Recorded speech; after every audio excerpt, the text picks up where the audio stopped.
Hey everybody, it's your girl Mariah Shans. Thank you very much for tuning in to Happy Hustling TV. What you're about to see right now is one of my very first interviews with Royal Zarasas, the Crown of Comfort Food. They were a lovely family. Got to sit with them on a beautiful Saturday morning. I got to kick it with their kids. It was just a really dope time. So the next image you'll see will be of the family. Towards the end, I'll have a picture of the menu as well as their food truck. Again, guys, thank you very much for tuning in to Happy Hustling TV. Really hope you enjoy this, and I'll have ways that you can get in contact with them in the description, okay? All right, y'all. Take care. So, can I have you guys' names and the name of your business? My name is Terrence Hopkins Bay. Tiffany Hopkins Bay. The business is called Royal Zarasa. It's Royal Zarasas. Can you just give me the history behind the name? So the name comes from a combination of all of our children's names. So our youngest is Royal, and then we have Zakaria, Ramadan, and Sakara. So we took the first two letters of all of the other three names and came up with Zarasa. So Royal Zarasa is kind of like a dedication to them.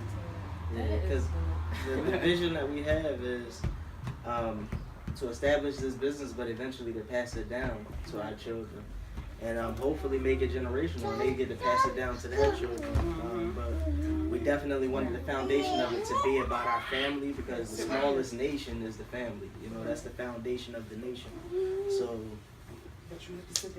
we wanted to make sure that we were letting them know the significance that this is something with your name on it. Right. And mommy and daddy, we put a lot of work into this project with your name on it. Right. And we have to take it serious. You know? Okay. So passing it down, that's dope, because a lot of times what I've noticed is that, especially in the black community, I was doing some research and it was 1 out of every so 100 black people are business owners as compared to other races and other nationalities. So was that also an idea behind, starting, like you said, your small nation? Was that also an idea behind that? Absolutely. Yes. Just because we encourage owning your own business, working for yourself, and a lot of times our people, our nation of people, they don't get that opportunity often. And we were blessed with the opportunity to go into business for ourselves. I remember when my husband first left his job, it was kind of like, okay, you're going out on a limb. You don't know about what you're going to do as far as a steady paycheck. But I think when you have faith in back of your work, then you have to step out on it. You know what I mean? So, asking for support from your religious community, also your family members, just something as simple as passing the word around can definitely be help to getting it up off the ground, because we've received a lot of support from our families, our religious families, just because it's not a lot of us who have businesses. So it's kind of like, rather than spending your money with other nations of people, we want to circulate that dollar within our own nation of people. So we definitely have that. And we also consider like employing those who need jobs, because there are a lot of our people who need jobs. Yeah. So we also try to employ as many of our people. So did you guys ever consider a storefront, or you were always looking for something mobile? We didn't really We were looking for whatever was economical for that time, because we didn't have much to work with. No, we didn't consider a storefront at first. Initially, the dream was to have a truck, but then we switched and we were going to go with the cart, because the cart was so much less expensive. But then we started considering other factors, and also being a part of these events and all of that type of stuff. So finally, I was just like, look, let's go with the truck. Let's go ahead with the truck and let's see how it works out. And once we made that decision, we just stuck with it. So now that dream goes from, okay, well now, like I said, that initial feeling through being at the night market, and that was a little over a year ago, in May of last year, to the point where this year, in May, we were a part of the night market. Right. You know, so it was like 1 year later, like, we are here. And it was crazy because that was our first experience being in the festival. So, like, the newer generation, I know I can speak for myself and some people that I know, that's kind of like a fear. It's like I don't have enough people to support me. You know, it's me and my dog, or it's just me and my one friend from high school. And we're just, we have an idea, we have a vision, but we don't have any money or anything like that. How did you guys overcome that, or what if nobody supports us? Well, I think first we had to believe in ourselves and believe in our product. That was first and foremost. I think it was important to, because my husband always was saying, you know, you cook very well. And I also went to school for it. I went to, what is it? The Art Institute. I went to the Art Institute. And I didn't graduate because I started having my children, you know. And so I had this background, and I knew that it was something that I wanted to do, and I wasn't really sure how to do it. So my husband was telling me, you know, this is a really good product, this would sell. And so we kind of thought about it for a while, and then one day he was just like, I think we need to get a food truck. And I was like, of course, for me, I'm like, well, I have always thought about opening a business, but I didn't think he was serious. Okay. So once he really started getting the ball rolling, like, we really started to go looking at stuff and looking up stuff, it seemed to like fall in place 1, 2, 3. You know, to much of this I can't take credit for. We married young. I was 20, she was 22 when we got married. You know, so I did about 1 year of college at that time. After we got married, we started a family, and it became more difficult. But I always wanted to complete a degree or start a business or something. But after we started our family, it became difficult to do those things. You know, it wasn't any time because she was a homemaker for 10 years, and I was working. I did in-home healthcare. Then I went into the school district, and I was working for Mastery School District. And you also completed your degree. I did while I was working at the school, but even working in the school district, it was still just a paycheck to paycheck thing. Right. You know, I wasn't full time.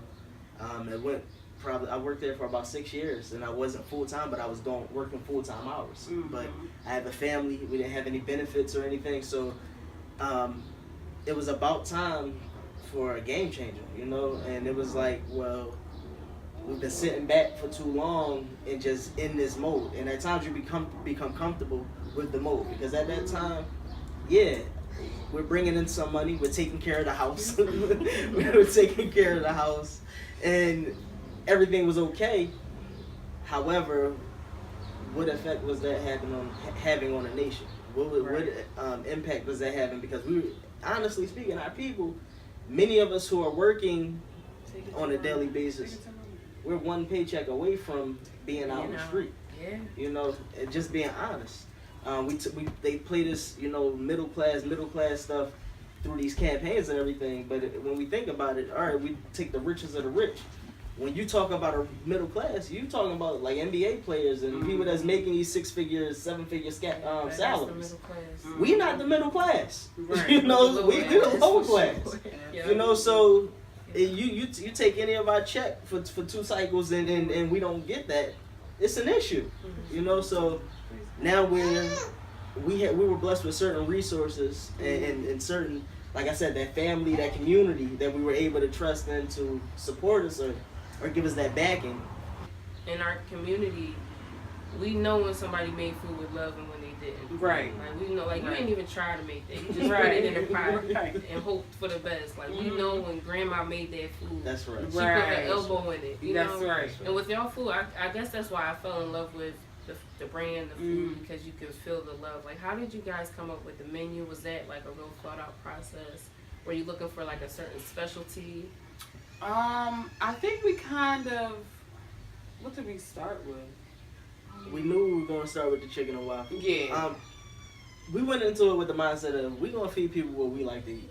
Okay. Yeah. You know, so that was a Saturday morning in our home. You know, Saturday morning in our home, or even not even before the waffle came on. It was just the chicken tenders. And we didn't want to just stay on one topic of food. That's why we do many different things. We do vegan, we do vegetarian, but I just said we need to put this out there, and we need to just figure out who we're trying to target. Right. And then it turns out that when we began to do our chicken and waffles, our shrimp and grits, everybody loves that. It doesn't matter what culture you're from. The shrimp and grits, it's just so good to me. I love your shrimp and grits. I really do. Thank you so much. So when people say that they like our stuff, that is like we're serious. Amazing. Yeah, it's amazing because it's like different things that we've created. Like you won't see this type of stuff on other people's menu. Of course you'll see chicken and waffles done all different types of ways. Shrimp and grits done all different types of ways. But our creativeness in the way that we make ours and do ours, for people to like that, that's like the highest honor ever. Before Royals arrives, so this is my last question. What's the future for you guys? Like, where do you guys, first you guys were just looking at the food truck festival. All right, so you did that now. So, moving forward, what do you guys expect? I know you guys said that you do want to pass this down to your children. Right. I know some people want to go, like, do you guys want to have trucks in every city one day? Or is it just, you kind of... That's my hope. That's my hope. I'm not so much set on a brick and mortar. Okay. I think that would be good because a lot of people ask us all the time, where can we find you? Where are you located? Do you have a brick and mortar? And sometimes it's a little... I think sometimes people get a little down when it's like, no, we don't have a brick and mortar. But we're okay with that. Just because looking at where we started and then where we are today is just a blessing.